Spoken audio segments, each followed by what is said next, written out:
Novel निफ़्त इश्क की किश्त नंबर 8। चाय पी लो, ठंडी हो जाएगी। हनान जाफ़ा के आगे चाय देखता हुआ बोला था, वो क्या है ना अपन ठंडी चाय पीती है, अगर चाय गर्म पी जाए तो दिल में जो लोग रहते हैं वो जल जाएंगे ना, और अपन इतने जालिम नहीं है जो इन्हें जला दे। जाफ़ा मुस्कुराते हुए कहा था, ये खुद को मजलूम समझना छोड़ दो, तुम जितने जालिम हो ये मुझसे बेहतर कोई नहीं जानता। वो पता है मैं गर्म चाय पीता हूँ क्योंकि जो मेरे दिल में रहते हैं वो जल जाए। हनान भी कहाँ पीछे रहता था। बहुत अफसोस हुआ, मेरा शोर बहुत बेवकूफ़ है, अपन तो मजाक में दिल जला रही थी, तुम तो सच में जला रहे हो। चाय दिल में नहीं जाती, पेट में जाती है, मैदे में। जाफ़ा इसकी बेवकूफ़ी पर हंसी। हनान गुस्से में उठकर रूम में चला गया। मजाल है जो दोनों कभी सुकून से बैठ कर बात कर लेते। हाय, मेरे हनान को गुस्सा आ गया। जाफ़ा इसके पीछे आती फिर से शुरू हो गई थी। हनान गुस्से में घुटता इसकी तरफ बढ़ा था। हनान नहीं, जाफ़ा क्या हुआ, तुम ठीक तो हो? हनान, मुझे चक्कर आ रहे हैं, यहाँ आओ बैठो। कितनी बार कहा लड़ाई झगड़ा मत किया करो हर वक्त, लेकिन तुम्हारे दिमाग में कोई बात नहीं बैठती। हनान जैसे इसके करीब या जाफ़ा ने भागना चाह पर इसे चक्कर आ गया। हनान ने इसे सर पर हाथ रखते हुए देखा, इसके गिरने से पहले इसे थाम लिया, फिर इसे डांटते हुए बेड पर बिठाया। सिर्फ मैं लड़ाई झगड़ा नहीं करती, तुम भी शुरुआत करते हो। अब मुझे ऐसा मत डांटो वरना मैं रोने लगूंगी। जाफ़ा ने मुंह बनाते हुए कहा था। हनान का डांटना इसे बुरा लगा था। हद है, बीमार हो फिर भी बाज नहीं आना तुम्हें। अब बताओ क्या हुआ, डॉक्टर के पास चलें? वो फिक्रमंद सा हुआ। पता नहीं, कल से तबीयत ख़राब हो रही है, दिल भी ख़राब हो रहा है, कुछ भी अच्छा नहीं लग रहा, खाने से भी। हाँ, डॉक्टर के पास चलते हैं। जाफ़ा को कल से अपनी तबीयत ठीक नहीं लग रही थी। हनान की बात मानती इसके साथ डॉक्टर के पास जाने लगी। अंकल, मैं जानता हूँ आपकी एक ही बेटी है, इसके लिए आप अपने बहुत अच्छे ख्वाब देखे हुए हैं, पर मैं चाहता हूँ सिंपल निकाह हो जाए। लेकिन अब जो कि बेराज का भी इसी दिन निकाह है, तो मेरे ख्याल से एक ही बड़ा फंक्शन होना चाहिए, सिर्फ निकाह का ही, इसी में रुखसती हो जाएगी। दरियान ने अपना फैसला सुनाया था। आपकी बात भी सही है बेटा, वैसे तो हम सब ने बहुत कुछ सोचा था, पर दाफिया बच्ची का दुख भी अभी ताज़ा है, तो इस वजह से हम सिर्फ निकाह का इंतज़ाम बहुत अच्छा करना चाहते हैं। अयाज साहब को दरियान की बात सही लगी, और बेराज का भी कहना था दाफिया की वजह से सिंपल हो सब कुछ। अगर आपकी इजाज़त हो तो मैं अनल को शॉपिंग पर ले जाऊँ? दरियान ने सामने आते अनल को देखते हुए कहा था। अयाज साहब खुश होते इन्हें इजाज़त दी। अनल भी खुश होते दरियान के साथ चल पड़ी। हमें डर लग रहा है, अनल ने घबराते हुए कहा था। इसे फिर से शॉपिंग मॉल में जाने से डर लग रहा था। डर किस बात का, हम तो निकाह की ड्रेस लेने जा रहे हैं। दरियान ने नज़र इसके घबराते हुए चेहरे पर डालता हुआ बोला था। फिर अपना ध्यान ड्राइविंग पर किया। हम पहले भी खो गए थे और हम जब भी बाहर निकलते हैं वो आ जाता है। अनल बामुश्किल खुद को रोने से रोका। इसे डीए का डर था कहीं वो फिर ना आ जाए। रिलैक्स, हम हैं साथ आपके, कुछ नहीं होगा, कोई भी नहीं आएगा, डरो मत, आराम से बैठो और आपके साथ रहेंगे। दरियान अपनी खूबसूरत और गमगीन आवाज़ में बोला था। आज जो दो दरियान वो आ गया। हाँ, तो हम नहीं जाना चाहते, इसके पास वो बहुत बुरा है, हमें हर्ट करता है। अनल डरते हुए रो पड़ी थी। इसके दिल में एक खौफ बैठ गया था डीए का, जिसे वो सोचते महसूस करते ही कांप जाती थी। दरियान खामोशी से इसे डरा रोता हुआ देख रहा था। वो बहुत प्यारी मासूम लग रही थी। इसे देखते हुए दरियान के दिल की बेटमिस हुई थी। इसे धीरे से अपने हाथ आगे बढ़ाया और इसके बहते हुए आंसुओं को साफ किया था। इसके लम्हे से अनल हयात से सर झुका गई थी। आ जाओ, मैं साथ हूँ आपके, बस मेरा हाथ मत छोड़ना, ओके? दरियान ने अपना हाथ आगे बढ़ाते हुए कहा था। अनल ने पहले इसे फिर इसके हाथ को देखा और एक उम्मीद धड़कते दिल के साथ अपना सफ़ेद रूई जैसा हाथ इसके हाथ में दिया, जिसे दरियान ने मजबूती से पकड़ लिया था। अनल को इसके साथ चलते हुए खुद को महफूज लगा। इसने सही कहा, वो इसके साथ है और फिर इसे डर किस बात का? उफ, मैं कहाँ जाऊँ, क्या करूँ, कुछ समझ नहीं आ रहा। बिराज सर क्यों कर रही हैं ऐसा? क्या वो सच में मुझसे प्यार करते हैं या फिर सिर्फ एक हमदर्दी इसकी मेरे लिए? वो कुछ नहीं। दाफिया कब से खुद को समझा रही थी, इसे बिराज की समझ नहीं आ रही थी। पल में और वो इसे कितना समझाता तो पल में वो इसे कैसे डांटता था। दाफिया को निकाह वाली बात पर दिल से बहुत ज़ोर से धड़क रहा था। कल निकाह और मुझसे पूछा नहीं, सीधा हुक्म दिया। उफ अल्लाह, ये बंदा इतना खड़ूस है, मैं क्या करूं, कुछ समझ नहीं आ रहा। काश मेरे पास कोई रिश्ता कोई बड़ा होता तो मुझे समझाता। आ दादा, आप क्यों चले गए मुझे छोड़कर? क्यों इस दुनिया में अकेला तना छोड़ के मुझे दाफिया खुद से बातें करते हुए दादा की याद में रो पड़ी थी। भाई बिराज खड़ा इसकी बातें सुन रहा था। इसे रोता देख वो अंदर आ गया। इसकी बर्दाश्त खत्म हो गई थी। इसे अच्छा नहीं लग रहा था इसका रोना। बिराज सर, आप इस वक्त यहाँ? दाफिया ने देखते हुए घबरा गई थी। रात के 2 बज रहे थे, इसे नींद नहीं आ रही थी, इसलिए वो दादा को याद करते हुए राज की बातें सोच रही थी। बैठो, आराम से बात करते हैं। बिरार नरमी से बोला।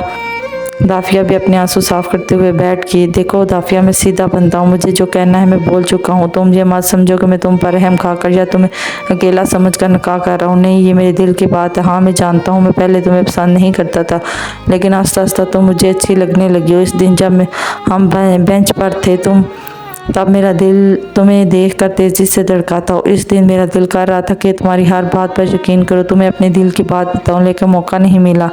इसके बाद मैंने तुमसे बात करना चाहता था, पर तुम्हारे घर आना चाहता था, तुम्हारे दादा से खुद बात करना। फिर जो हुआ अल्लाह को मंजूर था। शायद वो अब भी तुम्हें खोना नहीं चाहता। मैं अब कोई देर नहीं करना चाहता, प्लीज़ मान जाओ। मैं जानता हूँ बहुत खड़ूस हूँ, शादी के बाद सारे बदले ले लेना। बिराज उठकर इसके कदम के आगे बैठता, इसे दोनों हाथों से हाथ लेता हुआ अपनी हर बात दिल से कह रहा था। वो अब दाफिया को खोना नहीं चाहता था, इसके लिए इसे राज़ी करने आया था। इसके पास आने से इसके हाथ में खुद का हाथ देखते हुए दाफिया का दिल ज़ोर से धड़क रहा था। इसकी हर बात सच्ची लग रही थी। दाफिया का दिल चीख चीख के कह रहा था, इसकी मोहब्बत को इज्जत दो, इसे हाँ और कह दो। बिराज इसके आंसू साफ करते हुए इसकी हाँ का इंतज़ार में था। आप मुझे कभी डांटेंगे नहीं और गुस्सा भी नहीं करेंगे, मुझे पर यकीन करेंगे हमेशा और मेरा ख्याल भी रखेंगे।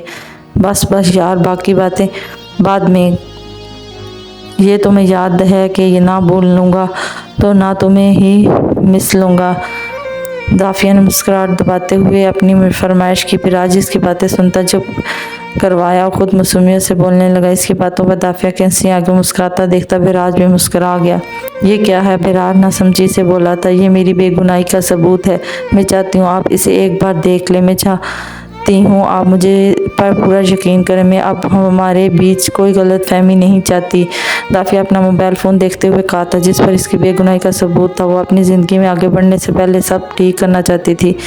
आज वो खुद को बहुत खुश नसीब समझ रही थी। जिसको इसने चाहा था, जिससे इससे मोहब्बत की थी, आज अल्लाह पाक ने इसके नसीब में लिख दिया था। और आज बहुत शुक्रगुजार थी अल्लाह ताला की। दाफिया बिराज के जाने के बाद शुक्राने की नफल पढ़ती, अल्लाह पाक से अपने नसीब के लिए दुआ करती, अपने दादा के लिए दुआ करने लगी। बेशक वो किसी को भी तनहा नहीं छोड़ता, तो इसे कैसे छोड़ देता। रूसी लिबास गोल्डन हाफ वाइट ड्रेस में बेहद हसीन दिलकश लग रही थी। ब्राइडल मेकअप में खूबसूरत सी गोल नाजुक नथ, नाक में बालों का जूड़ा बनाए वो सर पर अच्छे से दुपट्टा सेट किए हुए था। माशाल्लाह, आप तो बहुत हसीन लग रही हैं। आप तो सिंपल में ही बहुत प्यारी थी, इस रूप में तो बेहद दिलकश हसीना लग रही हैं। आपके दूल्हा साहब तो आपको देखते ही रह जाएंगे। पार्लर वाली ने इसे फुल तैयार करते हुए से नज़र इसके खूबसूरत चेहरे को देखते हुए कहा था, जो आज वाकई बेहद खूबसूरत हसीन लग रही थी। इसकी बात सुनते अनल एक नज़र खुद को आईने में देखता शर्मा गई थी। क्या ये सच में हम इतने अच्छे लग रहे हैं? अल्लाह, वो अगर हमें नज़र लग गई तो हम क्या दरियान को अच्छे लगेंगे? अनल धड़कते दिल के साथ खुद को देखते हुए बड़बड़ा रही थी। इसे डर भी था कि इसे नज़र लग गई तो वो बहुत तारीफ़ सुन चुकी थी। अपने हुस्न के बारे में वो बीमार नहीं होना चाहती थी, इसलिए पार्लर वाली से कहकर खुद को नज़र उतरवाई। मैम, आप तैयार हैं? मैं आपके डैड को कॉल करके आती हूँ। हाँ, जल्दी करो, हम थक गए हैं। अनल ने थकावट से कहा। वो सुबह की आई हुई थी, अब बैठ कर थक गई थी। दाफिया को बोल कहा, लेकिन वो नहीं आई। इसने कहा वो घर में ही तैयार होगी, वो पार्लर नहीं आना चाहती थी। इसके दादा का गम इसके लिए अभी ताज़ा था। यही बात सोचते हुए किसी ने जोर नहीं दिया। बिराज ने इसका घर पर ही इंतज़ाम करवा दिया था। इसका ड्रेस भी बिराज ने खुद पसंद किया था। अनल अपने बारी शरारे को उठाकर खिड़की की तरफ बढ़ी। बाहर से आती ठंडी हवा खुद पर महसूस करती उसने एक गहरी सांस भरी थी। तुम्हारा निकाह तो DA के साथ होना चाहिए था ना डार्लिंग, फिर हमारे बीच दरियान हैदर खान क्यों आ रहा है? अनल के करीब आकर एक सर्द गंभीर आवाज़ गूंजी। अचानक आवाज़ बदल पड़ी। इसकी चीख इसके भारी हाथों ने खलक में ही दबा दी। वो खौफ तेज़ धड़कते दिल से कांपते हुए खुद को छुड़वाना चाह रही थी। DA ने पीछे से इसे पूरी तरह से अपने खसार में ले लिया था। एक हाथ इसके मुंह पर, दूसरा इसकी कमर में। इसने अपनी गिरफ्त मजबूत बना ली थी। इसके आंसू तेज़ी से बहने लगे। रोक, अपना मेकअप क्यों ख़राब कर रही हो डार्लिंग? अभी तो हमारा निकाह भी नहीं हुआ और तुम दरियान से कैसे निकाह कर सकती हो? जानती नहीं वो मेरा दोस्त है। तुम्हारा निकाह तो मेरे दुश्मन के साथ होना चाहिए, यानी मेरे साथ DA के साथ, समझी? अनल हयात DA गुस्से में दौड़ा इसके कान के करीब। अनल इसकी दाढ़ से खुद को सुन होता हुआ महसूस कर रही थी। अनल तड़पते हुए इसका खसार तोड़ना चाहते थे, लेकिन इसकी गिरफ्त मजबूत थी।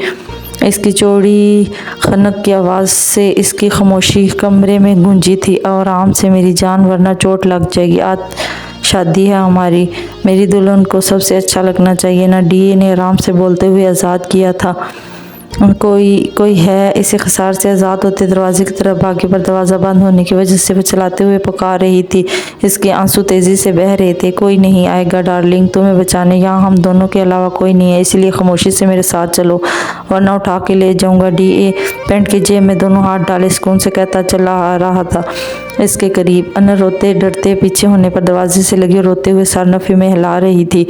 छोड़ दे, हम आपसे शादी नहीं करना चाहते, प्लीज़ हमें जाने दे अल्लाह का वास्ता, अनल ने डरते हुए कहा। दोनों हाथ मुंह पर रखकर शिद्दत से रोने लगी थी। लेकिन मुझे तुमसे शादी करनी है दरियान, बिल्कुल भी अच्छा नहीं है, क्या तुम्हें नहीं पता वो कितना बुरा इंसान है? डीए इसके करीब झुकते हुए कहा था। अनल अपना रोना बंद करते हुए सोच के साथ इसे घूर रही थी। इसका दरियान को बुरा कहना पसंद नहीं आया था। वो बुरे नहीं हैं, आप बहुत बुरे हैं, बहुत गंदे, हमें नफरत है आपसे, हम कभी शादी नहीं करेंगे आपसे, हम दरियान से मोहब्बत करते हैं, हम सिर्फ इनके। समझे आप अपनी बड़ी बड़ी आंखों से इसकी आंखों में देखकर खलक के बल चलाई थी। इसके अंदर आस पर डीए के चेहरे पर एक बल के मुस्कुराहट, इसकी गहरी आंखों एकदम चमक आ गई थी।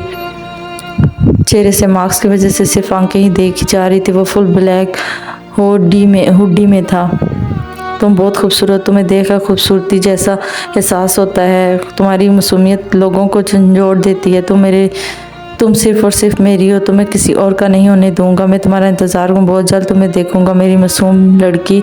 हम आपसे नफरत करते हैं, आपका इंतज़ार कभी पूरा नहीं होगा। डीए से झुककर इसके कान में बोलता पीछे हुआ था। अनल नफरत से इसे देखते हुए बोली, मुस्कुराता दूसरी खिड़की से छलांग लगा गया था। अनल रोते हुए ज़मीन पर बैठ गई थी। थोड़ी देर में हजाज साहब आ गए थे। इसकी हालत देखकर बहुत परेशान से इनके बहुत पूछने पर वो बस इससे दूर होने का बोलते हुए रो पड़ी थी। वो आज इन्हें परेशान नहीं करना चाहती थी, इसलिए खुद पर ज़ब्त करते हुए इनसे दूर होने का बोलकर रो पड़ी। हजाज साहब बहुत प्यार से इसे समझाने में कामयाब हुए। अनल आप आज अपने बाप से दूर होने पर बेहद खौफ आ रहा था, नहीं क्यों आज इसका बेहद दिल घबराता है। डीए की बातें इसके कानों में गूंज रही थी। हजाज साहब ने घर के बाहर लॉन में ही इंतज़ाम किया था निकाह का, जो कि एक ही फंक्शन था, तो इन्होंने बहुत बड़ा अच्छा इंतज़ाम किया। हर तरफ खूबसूरत फूल सफ़ेद गुलाबी लगे हुए थे। बाहर लॉन की बेहद खूबसूरती सजाया गया था। बिराज दाफिया का निकाह होना था। इसके बाद दरियान अनल का लॉन में ही फूलों की लड़ी बीच में थी। बिराज दाफिया के बीच एक खूबसूरत से फूलों की जाली थी। दोनों दुल्हनों को तैयार होके आ गई थी। पहले दाफिया बिराज का निकाह होना था। बिराज सफ़ेद कुर्ते में आज बेहद हैंडसम लग रहा था, पर जल्द से सेट किए गए बाल, इसकी आंखों में खुशी की चमक, इसकी मोहब्बत का इजहार कर रही थी। दाफिया सुर्ख जोड़े में हल्के से मेकअप में बहुत खूबसूरत लग रही थी। इसका दिल जोर से धड़क रहा था। आने वाले वक्त का सोचते ही इसे आज अपने दादा अम्मा अब्बा की याद शिद्दत से आ रही थी। दाफिया ने होंठ पेच कर मुश्किल खुद को रोने से रोका था। कुछ ही देर में निकाह ने निकाह पढ़ाना शुरू किया था। बिराज और दाफिया का निकाह होते ही सब एक दूसरे को मुबारकबाद देने लगे। थोड़ी देर में अनल और दरियान का निकाह शुरू हुआ। दरियान हैदर खान आज सफ़ेद शेरवानी के साथ वास्कट पहने हुए, माथे पर अच्छे से सेट किए बाल, इसकी नीली आंखों में चमक और चेहरे पर खूबसूरत सी मुस्कुराहट थी। वो इससे अच्छे से मिलता। बिराज को मुबारकबाद देता। मौलवी के साथ आकर बैठा। फ़ान भी इसके साथ था। थोड़ी देर में अनल को लाया गया। दाफिया भी इसके साथ ही बैठी थी। अनल दरियान के बीच खूबसूरत सुर्ख फूलों की जाली बनी हुई थी। अनल आंखें चमकाए धड़कते दिल के साथ बैठी थी। दरियान ने एक नज़र इसके घूंघट के सर को देखा था। इसका भी आज दिल धड़क रहा था। ये फिर वक्त ही ऐसा था, सबके दिल धड़कने के खूबसूरत एहसास के साथ धड़क रहे थे। अनंत वाल हयात शहजादी, क्या आप दरियान खान वाल हैदर खान से कराजुल वक्त अपना निकाह में कबूल है? अनल धड़कते दिल के साथ मौलवी साहब के साथ 3 बार को पूछने पर दिल से कबूल कहा था। इधर साइन कर दिया बेटा, अल्लाह पाक आपके नसीब अच्छे कर। मौलवी साहब दाद देते हुए पेपर अनल के सामने रखे। अनल ने कपकपाते हाथों से पेन पकड़ा और पेपर पर साइन कर दिए। इसका दिल बहुत घबरा रहा था। मुबारक हो मेरी जान, अल्लाह तुम्हें ढेरों खुशियाँ नसीब करे, आमीन। बीजान ने अनल का सर चूमते हुए कहा। दाफिया ने बेसे गले लगाकर मुबारकबाद दी। अल्लाह पाक हमारी बच्ची के नसीब बहुत अच्छे करे, बहुत खुशियाँ नसीब हों आपको मेरी जान। हजाज साहब ने इसे सीने से लगाते हुए बहुत सी दवाएं दी। अनल इनके गले लगाकर रोने लग गया। हजाज साहब ने अपनी आंखें साफ करते हुए दरियान को पास गए। दरियान खान वाल हैदर खान आपका निकाह अनल हयात शहजादी से सिक्कर अजुल वक्त अपने निकाह में कबूल है? मौलवी साहब ने माइक पर पूछा। जी कबूल है। दरियान खान ने एक नज़र हयात साहब और अनल को देखते हुए मुस्कुराहट में कबूल किया था। मुबारक हो बेटा, मैंने आज अपनी ज़िंदगी में आपको दी, इसका बहुत ख्याल रखना, अल्लाह आप दोनों को बहुत खुशियाँ दे, आमीन। अयाज साहब ने इसे गले लगाते हुए नम आवाज़ में कहा। फिर बारी बारी सबसे मुबारकबाद देने लगे। हमदान साहब अयाज साहब ने दोनों के सरों पर हाथ रखकर दुआएं देकर सर पर प्यार दिया। अनल अयाज साहब के सीने से लगकर सिसकियाँ लेने लगी। बस मेरा बच्चा, रोते नहीं, हम हैं आपके पास, अयाज साहब ने प्यार से समझाते हुए कहा। इसने डपट कर नज़रें उठाकर देखा। हम आपके बगैर कैसे रहेंगे, आप और बीजान हमारे साथ चले। नाना ने मासूमियत से कहा। इसकी बात पर अयाज साहब बीजान को मुस्कुराते हुए देखते हैं। अनल मुबारक प्रिंसेस, और वहाँ दरियान को बिल्कुल तंग मत करना, हम नहीं चाहते हमारी लड़की रोज़ रोज़ शिकायतें लेती हुई घर आए। बिराज इसका मुँह ठीक करने के लिए शरारत से बोला। हम अच्छे हैं, हम लड़ाई नहीं करते, लेकिन आप बहुत गुस्से वाले हैं, आप मेरी प्यारी भाभी को तंग करेंगे बहुत देखना। लेकिन बीजान बड़े हैं बाबा, आप बिराज भाई पर नज़र रखना कि वो हमारी प्यारी भाभी को रुला ना दें। अनल ने बिराज को घूरते हुए कहा था। इसके बात सुनते बिराज दाफिया को देखता, जो अनल की बात पर मुस्करा रही थी। वो थोड़ा इसकी तरफ झुका। हंस लो तो मैं तुम्हें बाद में बताऊंगा, सरगोशी में बोला। दाफिया सुर्ख पड़ चुकी थी। सबसे मिलने के बाद दोनों कपल्स फोटोशूट पर अनल दाफिया धड़कते दिल के साथ अपने हमसफ़र के साथ फोटो शूट करवा रही थी। इसके बाद खाने का दौर चला। अनल बेटा, हम जानते हैं हम सब ने बहुत लाड से पाला है आपको, लेकिन बेटा आगे का सफ़र लंबा और बहुत मुश्किल है, आपको अकेले चलना है। हमेशा अपने बाप की इज़्ज़त का मान रखना बेटा, कभी मेरी तरबियत पर किसी को उंगली मत उठाने देना। घर हमेशा इज़्ज़त और मोहब्बत से चलता है, आप इस चीज़ का ख्याल रखना। कभी छोटी बातों पर लड़ाई झगड़ा करके अपने घर मत छोड़ना, समझे बेटा। अपने शोहर की इज़्ज़त करना, इनसे मोहब्बत करना आपका फ़र्ज़ है। अब आप थोड़ी मैच्योर हो जाएं, दरियान की हर बात मानना, अपना ख्याल रखना होगा आपको। इस बात का याद रखना बेटा, कभी ऐसा मौका आए आपको काम करना पड़े तो हिम्मत से काम करना, किसी चीज़ से डरने की ज़रूरत नहीं है। हमारी जब भी याद आए हमें फ़ोन कर देना। दरियान से कहना वो आपको हमसे मिलवाने लायक है। याद सब बहुत प्यार नरमी के साथ इसे हर एक बात अच्छे से समझा रहे थे। अनल इनके सीने से लगी, इनकी बातें ध्यान से सुन रही थी। इसके बाद कुछ बातें बीजान ने भी की, इसे अच्छे से समझाती। सबके प्यार मोहब्बत और दुआओं के साए में से रुखसत किया गया। बीजान दाफिया को बिराज के रूम में छोड़ आई थी। सब अनल के लिए उदास थे। वो इनके घर से एक बेटी गई, दूसरी आई, ये सोचते खुश भी हुए। या सब रूम में बैठे अपनी आंखों साफ करते हुए एक तस्वीर निकाल कर देख रहे थे, जो बहुत खूबसूरत सी लड़की थी। इसके नैन नक्श किसी से बहुत मिलते थे। ये बात अयाज साहब को थोड़ी परेशान कर रही थी। ज़ाफ़ा, ये क्या था? नींद से चीखते हुए उठा। ये चाय है, वो मैं चेक कर रही थी, गर्म तो नहीं ज़्यादा, ज़ाफ़ा ने मासूमियत से बोलते हुए कहा। हनान ने घूरते हुए अपने हाथ को देखा, इसकी उंगली लाल हो गई थी। हुआ ये था कि हनान सो रहा था मज़े से। ज़ाफ़ा कब से बोल रही थी उठ जाओ, तो इसने सोचा वो हनान को जगा दे, लेकिन इसे सीधे से कोई काम करना हो तो ना। वो गर्म चाय बनाकर बेड पर बैठते ही हनान का हाथ आगे करते इसकी उंगली गर्म चाय के कप में डाल दी थी। इसके बेचारे की नींद बर्बाद होगी। वो लोग जब से लंदन से आए थे तब से ज़ाफ़ा ने बहुत तंग किया था। इसे हनान सब्र के घूंट पी लेता था, सिर्फ अपने आने वाले बच्चे के लिए, वरना वो भी काम पीछे रहता था। एक बार मेरे बच्चे को सुकून से इस दुनिया में आने दो, फिर मैं तुम्हें देखता हूँ, हनान दांत पिसता हुआ बोला था। ज़ाफ़िया धड़के दिल के साथ खूबसूरत से सुर्ख फूलों से सजे कमरे में बैठी अपने बिराज का इंतज़ार कर रही थी। एक नज़र उठाकर पूरे रूम में नज़र डाली। बिराज का रूम बहुत अच्छा सिंपल था, हर चीज़ अपने तरीके से बनी हुई थी। इसने कभी नहीं सोचा था कि जिसे मोहब्बत की हो इसे इतनी आसानी से मिल जाएगा। आज वो बिराज के साथ मिलकर अपने रब का शुक्र अदा करना चाहती थी, जिसने इसका नसीब इतना अच्छा लिखा था। इसे ऐसे हम सफ़र नसीब किया जिससे इसने मोहब्बत की। जो इससे मोहब्बत करता था वो अब कुछ नहीं चाहती थी, बस बिराज से इज़्ज़त मोहब्बत के सिवा। दरवाजे खुलने की आवाज़ पर दाफिया नज़र उठाकर सामने देखा। बिराज की नज़र इसी पर ही थी। बिराज ने नज़र मिलते इसने जल्दी से नज़रें झुका दी। दाफिया को इसकी अदा पर बिराज मुस्कुराता हुआ इसके करीब आया। अस्सलाम वालेकुम, माशाल्लाह बहुत प्यारी लग रही हो हमारी बेगम। बिराज ने इशारे से थोड़ा झुकते हुए कहा था। वालेकुम सलाम, शुक्रिया, आप भी अच्छे लग रहे हैं, दाफिया धड़कते दिल के सुर्ख चेहरे के साथ बोली थी। खुश हो? बिराज ने इसके दोनों हाथ अपने हाथ में लेते हुए मोहब्बत से पूछा था। बहुत, आप सब बहुत अच्छे हैं, मुझे इतना प्यार दिया, मुझे संभाला आपने, जो भी मेरे लिए मेरे दादा के लिए किए, आपकी सारी ज़िंदगी शुक्रगुजार रहूँगी। मुझे आपसे सिर्फ मोहब्बत इज़्ज़त चाहिए और कुछ नहीं। हर औरत अपने शोहर से सिर्फ इज़्ज़त मोहब्बत चाहती है। मुझे भी आपसे यही उम्मीद है कि आप मेरे साथ हमेशा ऐसे रहेंगे। दाफिया ने इसके हाथ में गिरफ्त मजबूत करते हुए इसकी आंखों में देखते हुए कहा था।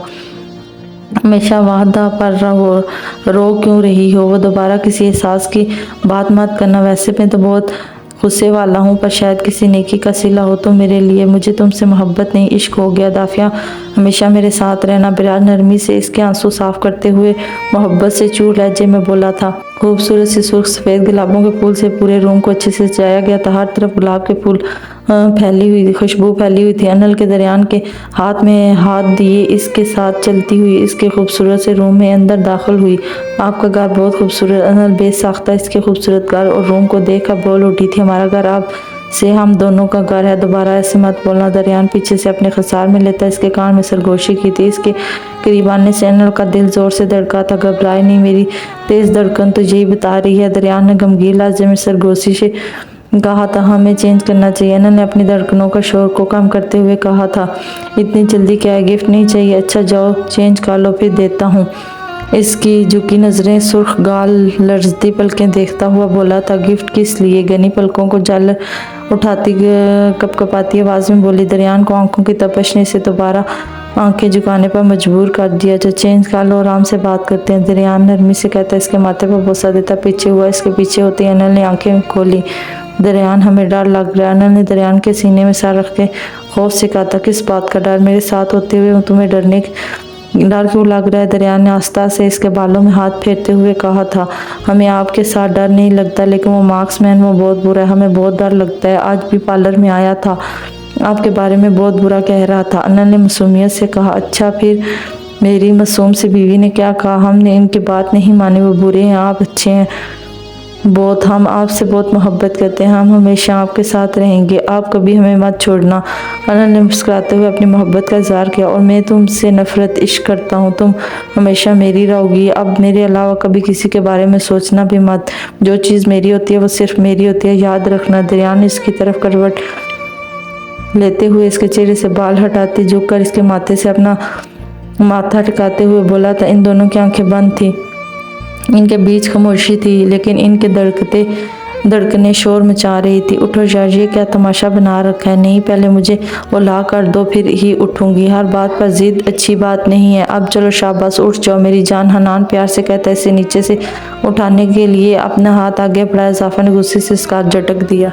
अगर नहीं लेके आए तो मैं यहीं बैठी रहूंगी, वरना इस बीच रोड पर जाके बैठ जाऊंगी। जाफर लंदन के खूबसूरत शहर में रोड पर बैठी हनान के साथ लड़ाई कर रही थी। वो सामने शाप पर रखा टेडी चाहिए था, पर हनान इसे लेकर देने के मूड में नहीं था। क्या पागल हो, उठो रही हो या मैं उठाऊं? पता नहीं किस पागल से शादी कर ली। हनान के बालों में हाथ फेरते हुए गुस्से से कहा था, अगर तुमने उठाया तो मैं चलाऊंगी। तुमने अपन को पागल कहा। वो रो रही थी। अब जाफा होंठ बाहर निकालते हुए रोने की तैयारी करती। ये अपन अपने लिए नहीं, तुम्हारे लिए नहीं, बच्चे के लिए कह रही है। और तुम कंजूस अपने सारे पैसे कब्र में लेकर जाओगे। जाफा ने डपट कर आंखों से कहा था, आंसू गिरने वाले थे। हनान जगता हुआ साफ किए थे। उफ बाबा, चलो रोना बंद करो। मुस्कुराहट दबाता हुआ बोला था, क्यों मैं प्यारी हूँ? नहीं, क्यों कि तुम रोती हुई चुड़ैल दिखती हो। अगर यहाँ किसी ने ऐसी चुड़ैल देख ली तो जेल में डाल देंगे, फिर मैं बेचारा अकेला क्या करूँगा? इतने खूबसूरत मुल्क में वैसे यहाँ की लड़कियाँ हैं बड़ी खूबसूरत, दिलकश।